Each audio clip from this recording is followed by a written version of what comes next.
persiguiendo a la inspiración.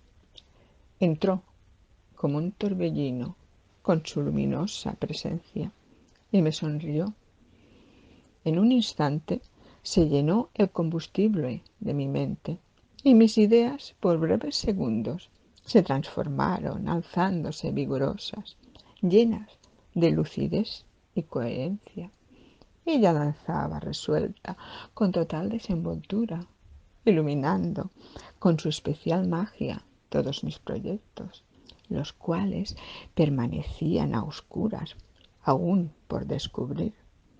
Sonreía, envolviéndome en el poder de su ingenio, llenando de combustible los depósitos vacíos de mi mente. Enardecida y sedienta de éxito, me puse a mil. Mis ideas nacían y saltaban ágiles y nuevas. Todo mi ser ardía lleno de nuevos anhelos, los cuales se alzaban como castillos en el aire. Pero nada es como solemos desear. Y así como llegó, se alejó de nuevo, llevándose con ella mis más ambiciosos deseos y proyectos, totalmente inalcanzables sin su inestimable ayuda.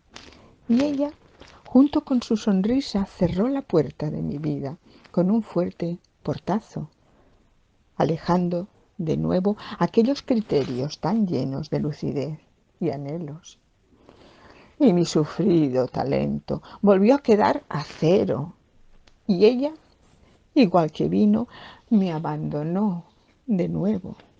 Y quizá, tal vez, un día, mi musa, mi ardiente inspiración, con su sonrisa luminosa, vuelva a visitarme de nuevo. Mari.